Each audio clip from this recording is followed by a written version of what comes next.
What's up? What's up? What's up, YouTube? It is I. It's me. It's your boy D, and I'm back here with another one. And today, doing something a little different. Still talking about all the characters of the groups of Twisted Toons, but this time we're doing it a little different. This time we're talking about the twosomes, the dynamic duos. All right. So without further ado, ain't nothing to it but to do it. So let's dive into it.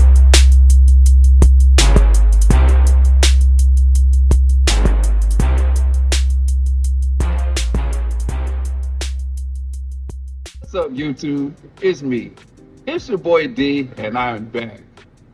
And continuing on with mine and my friend Josh's Twisted Toons series project, whatever you want to call it.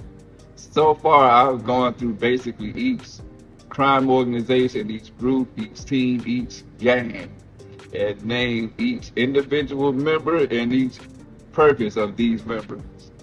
Well, this time I'm doing something a little different, all right? Because pretty much the big groups, I'm pretty much done with. So now it's on to the next thing. And what the next thing is, basically the twosomes, or the dynamic duos, as we call them. And these are collections of characters, basically two characters, that basically are never without the other within the franchise. You pretty much never see one without the other. They're best friends or whatever the case may be. And you pretty much throughout the franchise, if you see them, the other one's not going to be too far along.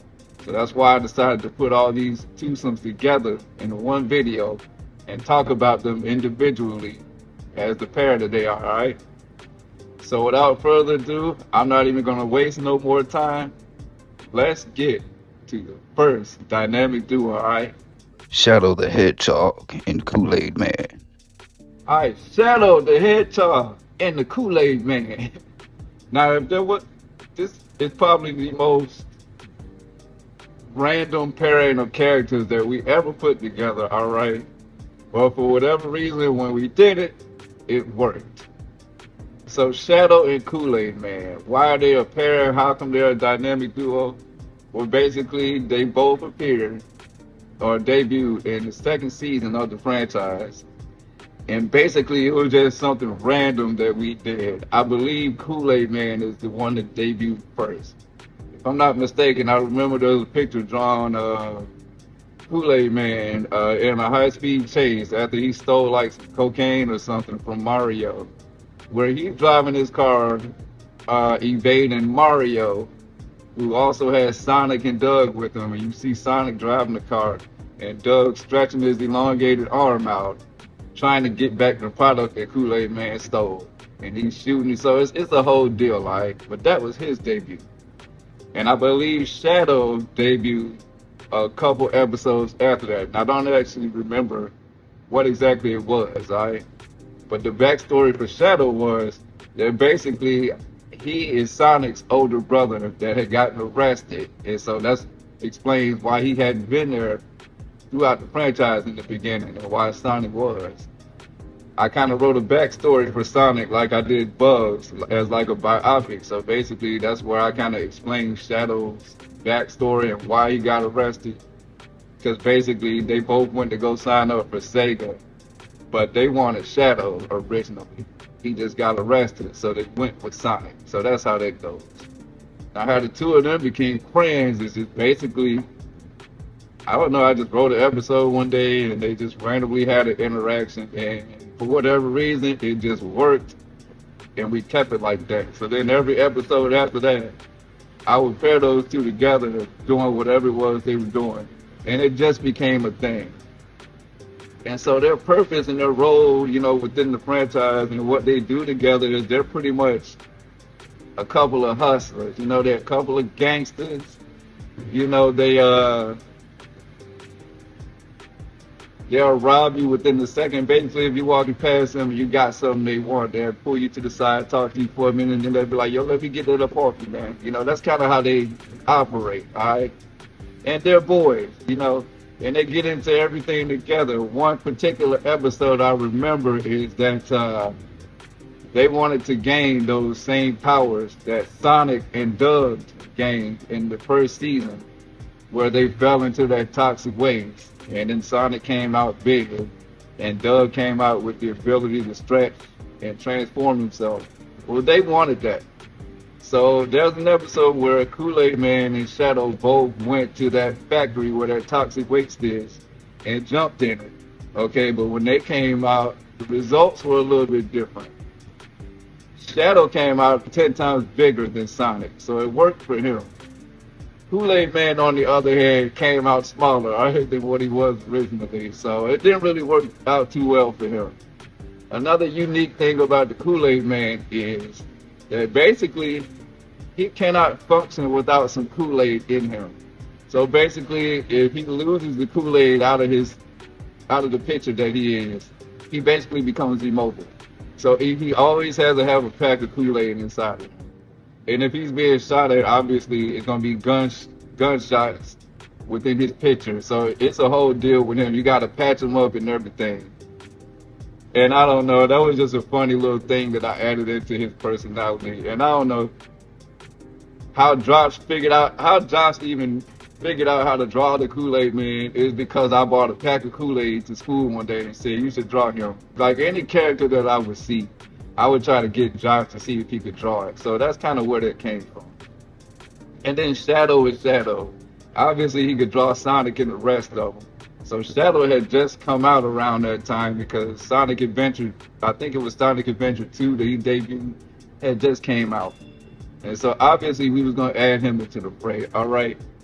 And pretty much that's it for them. They appear in various episodes throughout seasons 2 and 3 as a twosome all the time. They're always doing something together. They're not really affiliated with any of the teams. They just do their own thing, but they will fuck you up, all right? And yeah, that's pretty much Shadow and Kool-Aid Man. They're very prominent throughout the series. I ain't gonna say I didn't write a lot of episodes for them, because they're very prominent throughout various episodes, all right? And so that's pretty much them. And with that being said, let's move on to the next pair, all right? Arnold and Gerald. All right, Arnold and Gerald. Yes, indeed. The cats that's on my shirt right now, all right? Arnold and Gerald. Now, obviously, it's a given that the two of them were going to be a pair of twosome homeboys, best friends, because why? That's how it is on the show that they come from.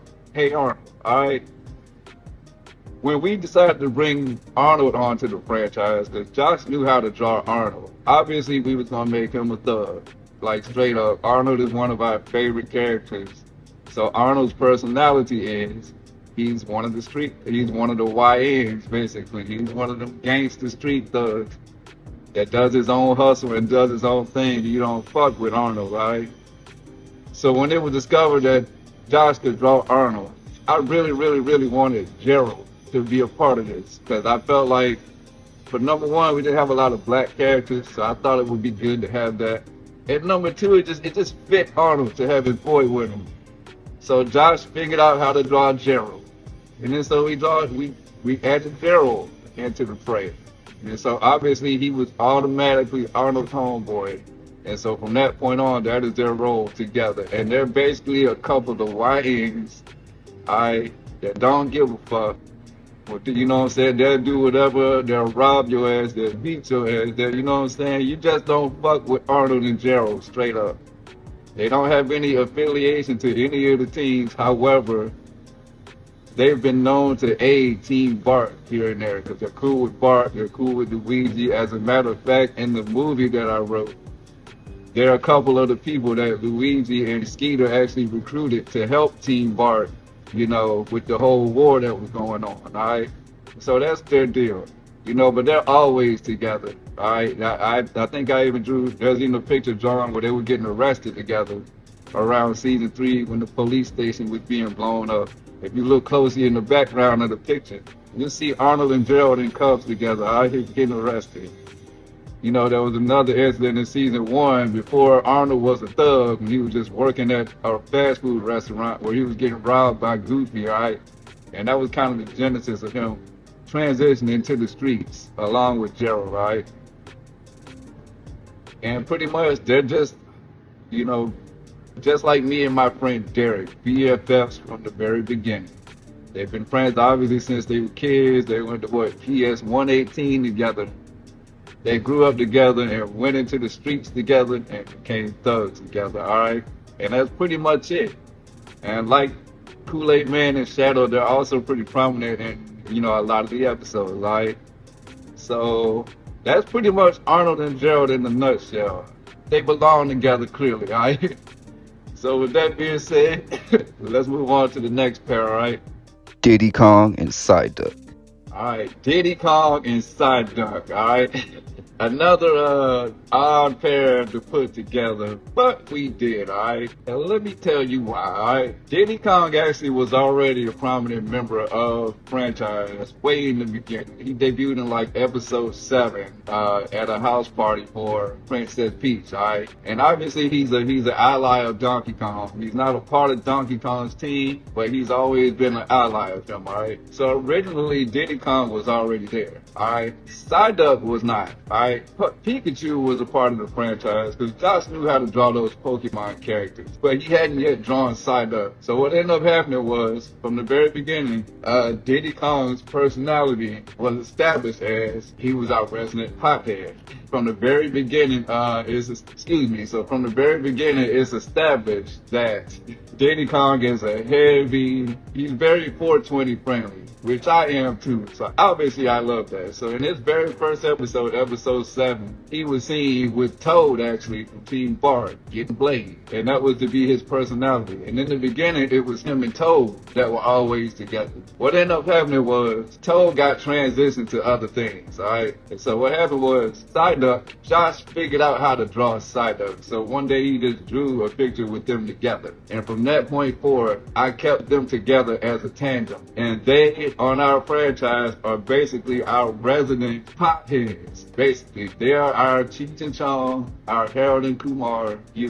All they do, all they care about, all that matters to them is smoking pot and getting high, whether it's edible, flower, you name it, a dab, you name it. Every time you see the two of them, they're blades, and that's their personality. They're probably the funniest tandem that I've ever wrote for because they just a couple potheads, man. That's it. And that's probably the funniest duo of the franchise because who don't like to get high, man? Like, and pretty much from start to finish, once I put them together, you never see one of them without the other, alright? And I felt like Psyduck was the perfect complement to Diddy Kong, you know what I mean? And that's it. And just like the other two pairs, they're prominent in a lot of episodes doing side things, usually involving marijuana and getting in trouble for it and everything else, alright? And with that being said, that's Diddy Kong and Psyduck in a nutshell, alright? They're just our resident potheads, right?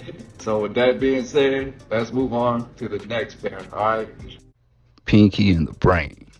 Alright, Pinky and the Brain. Now, just like Arnold and Gerald, it pretty much should be a given why they're put together. They're together in their original franchise. You can't have the Brain without Pinky. You can't have Pinky without the Brain. That's just how it goes, alright? Now, their origin on the franchise is they've always been a part of the franchise since season 1. Pinky and the Brain were drawn on various photos, doing random things. However, I never had actually included them in any of the episodes of the storyline. They were just on the pictures. So they were there, they exist in the universe. I just had nothing for them. But now, as of recently, I found a personality for them because they were always together anyways. So what I would have them do, in compliments to Ice Cube, because I was watching the movie The Janky Promoters with him and Mike Epps, which gave me this idea. But their personality would basically be, they would be the janky owners and promoters of the most popular nightclub within the city. So basically they're janky nightclub promoters, alright? That's the personality that I gave them. And I felt like it fit them. I felt like they could be like a metrosexual tandem, but also just themselves and just trying to promote their nightclub, and it's the club that everybody goes to in the town, alright? So they're doing something right, but they're very janky and shady, alright? And that's it. I didn't write any episodes for them, even though they're there, so I can't say too much of what I would have done with them. But I can see a Club Pinky in the frame. I can see the bright lights and all that, and them doing their best to try to promote it and get people to come to it, all right? And that's pretty much it. That's what I would have done with them, and that's the personality that, I end up giving them, all right? So with that being said, that's Pinky and the Brain. Obviously, they're natural to be a duo, all right?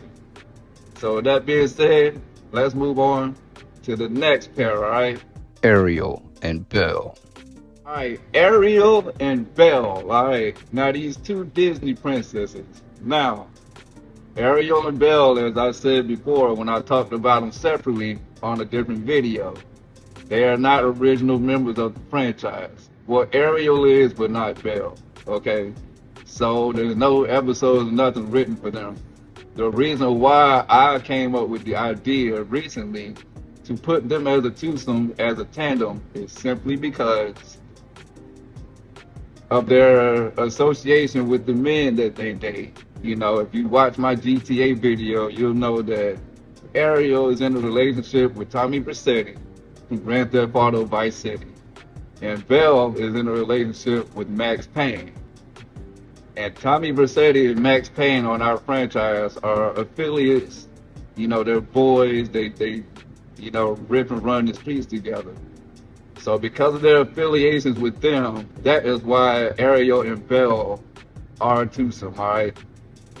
And they look out for each other a lot. They're pretty much BFFs as far as the girls go. They back their men 100%. They'll take charges for them and everything. And they look out for each other. They carry themselves kind of hood sometimes, all right? And I don't know, it just seemed like a natural fit simply because, of the guys that they date. So naturally, they're always going to be around each other anyways. So that's why I came up with the idea to make them a tandem. And plus, we didn't have a lot of female tandems, so that's why I wanted to do that. So if this were real, or if this would be a franchise today, those two would be friends because of their affiliation with their men, all right? And that's pretty much it. I didn't write nothing for them, no dialogue for them or nothing, because it is something that I just came up with, all right? So with that being said, that's Ariel and Belle. Their association with their men made them become friends, all right? And so with that being said, let's move on to the next, to the next tandem, all right? The Grinch and Optimus Prime. All right, the Grinch and Optimus Prime. Now I know y'all are probably like, how in the fuck did he come up with the idea to put the Grinch with Optimus Prime? The answer is, I don't know. This is one of them tandems that don't exist at all in our franchise or in any of the drawings, neither do either one of those characters. Josh has never drawn the Grinch or Optimus Prime, and I don't know if he ever could. This is an example of two random characters that I just thought of in my head and wanted to add to the franchise and just threw together. And that's what I did, I thought of two of the most different characters that I could think of and threw them together and gave them some kind of personality, and that's what I did. So the Grinch and Optimus Prime are together, and basically what their role and their personality would have been on the franchise is they would be the bouncers to the Pinky and the Brain nightclub. So basically, they're the guys that stand outside that club and ID people and harass people, all right? And purposely, especially with the Grinch.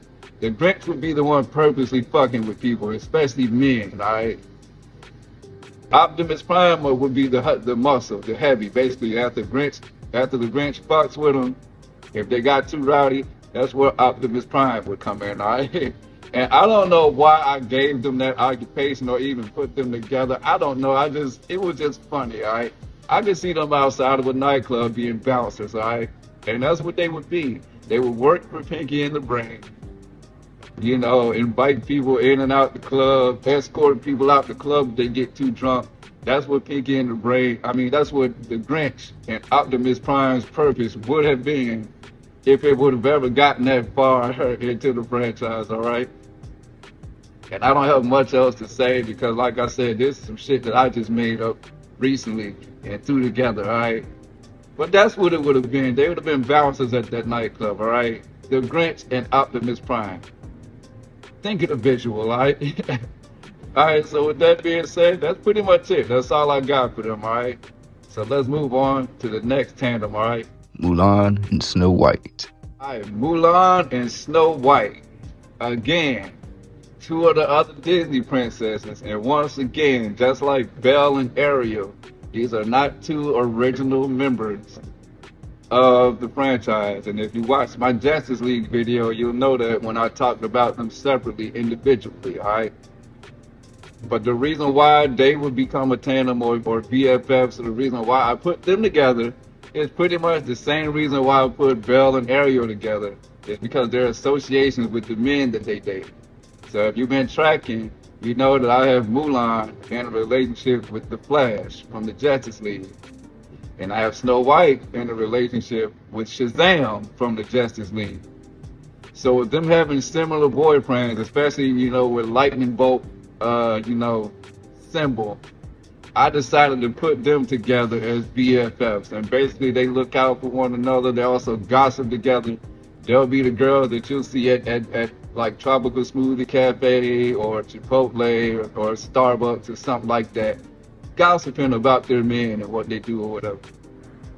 And they also love their men to death. You know, I have the personality. Mulan is probably more the level-headed, articulate, you know, one. She looks out, you know, she's obviously a little bit tougher, you know. Snow White is more of the, you know, I can't explain it. She's more of the free-spirited, fun one out of the two of them, basically. That's what I was trying to get to.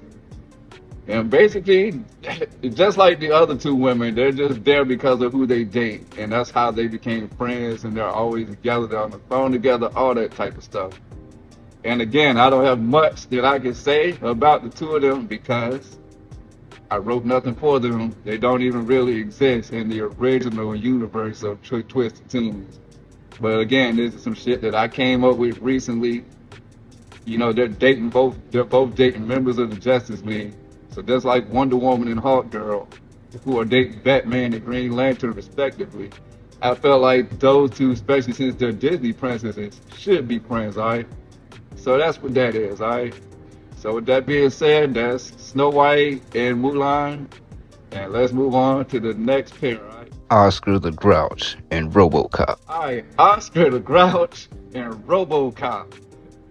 Once again, very similar to the Grinch and Optimus Prime. These two characters do not exist in the original Twisted Toons universe. Josh has never drawn Oscar the Grouch or Robocop. Just like those other two that I mentioned, these are basically two of the most outlandish characters that I recently just came up with at the top of my head and threw them together and gave them something. And I don't know why, I was just on a binge that particular day doing this stuff. So that's why I came up with that with. And we already had Sesame Street characters within the franchise like Elmo and Big Bird and Bert and Ernie and so forth and so on. So I just started, and Grover too, you know, so I just thought, why not add Oscar into the mix, alright? And so I needed the opposite of what I felt like Oscar was. And there comes Robocop, alright? And the occupation that I gave them was, there are a couple of disgruntled UPS workers, drivers, or whatever the case may be, alright? And that came about because I was watching, I'm a big fan of the show, The King of Queens. So obviously he works at a place called IPS, which is a truck delivery company based off of UPS. So I just took that idea and slapped it on Oscar and Robocop and made them the disgruntled UPS drivers, alright? Oscar is that UPS driver that's pissed off about every little thing. If he comes to your house and delivers a package, he's probably gonna throw it on the damn porch or have an attitude if you come to the door. Okay? And Robocop is just an all about business UPS worker. All he wants to do is deliver the packages the way he's supposed to. If you don't do it the right way, he's gonna turn you, hey, come back here. He's gonna turn you around, And when they're together, they deliver packages. They're UPS drivers, all right? And again, there was no real storyline, nothing written for them because they don't exist until now in our franchise, all right? And that's pretty much it. There's not much else I can say, all right? They're just disgruntled UPS workers, all right? So with that being said, that's Oscar the Grouch and Robocop, all right? So let's move on to the next pair, all right? Merida and Aurora. Hey, Merida and Aurora. Merida and Princess Aurora from Disney. Two more Disney princesses. And just like Belle and Ariel, just like Mulan and Snow White, again, these are two women that don't originally exist in the franchise when we first did it. Brave wasn't even around, when we first did this. It didn't exist as a movie. Sleeping Beauty did, but we didn't use her back then, all right?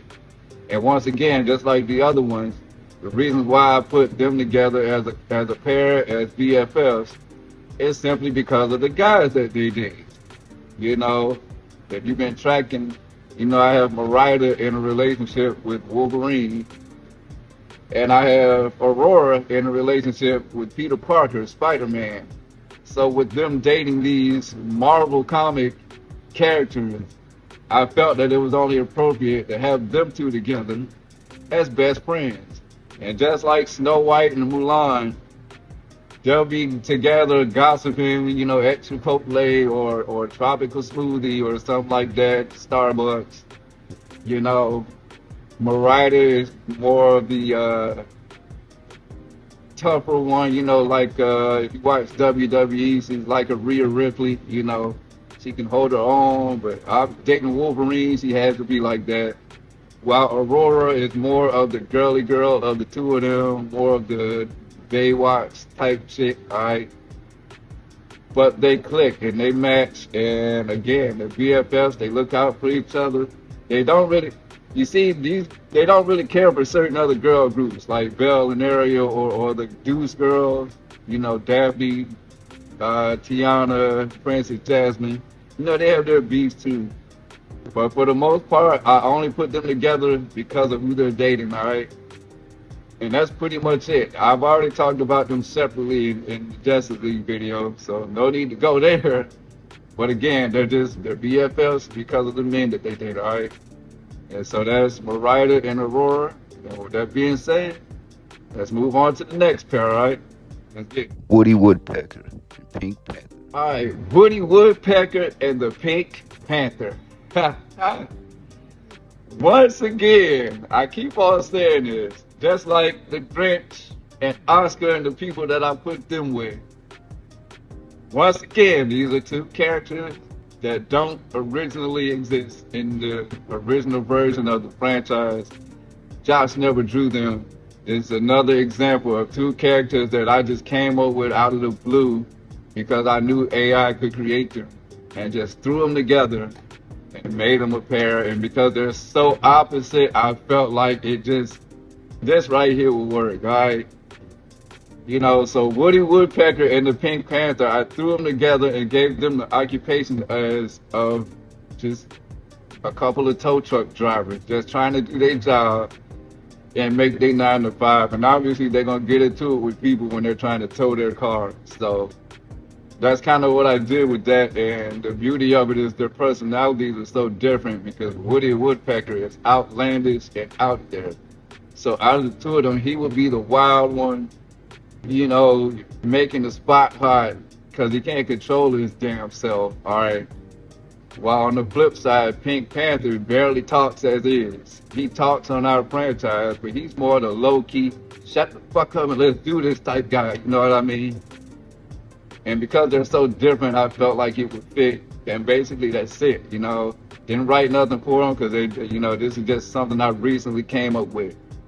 But they would be the local tow truck drivers that always get into it with people that don't pay their car note. All right, and that's pretty much it for them. like I said, they're a new tandem that I just threw together, so it ain't too much I can say about them, but if I had my way, that's what they would be on our franchise. I told truck drivers.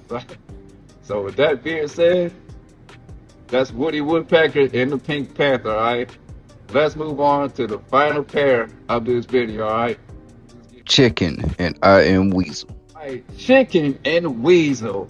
Chicken from Cow and Chicken and I Am Weasel from the I Am Weasel show and Cow and Chicken, actually. Now, this is a little bit of a different pairing because these are two characters that actually do exist in the original franchise, and they appear in season 1 on various pictures. I know Chicken does in particular, alright? And the only reason why I kind of stuck them two together is because they appeared on a drawing together with Johnny Bravo, because they were like Johnny Bravo's homeboy. So they were waiting on him to come out as he was like making out with Daphne from Scooby-Doo, from, you know, Deuce or whatever. And they were like waiting like, man, is he ready or what? So once that picture was drawn, once Josh drew that picture, I just kept it like that and had the two of them always together because they were already on the franchise anyways. And when I wasn't doing much with them, they would just appear at various times. So what I just did was I stuck the two of them together as a tandem. I remember they were a couple of the people that Luigi and Skeeter recruited to help out Team Bart, you know, on the movie. So they're there, they exist. They're not always around, but they're there, all right? And there's no AI concept for them because AI don't know who they are, evidently. But I felt like it's a natural fit for them to be friends anyways, because I Am Weasel comes from the Cow and Chicken show. It was a side segment on that show, so it just made sense. And with that being said, that's pretty much it. That's Chicken and Weasel. They're just a couple gangster thugs also, like some of the other ones. And that is pretty much it for the duos. Not too much to say about them, alright?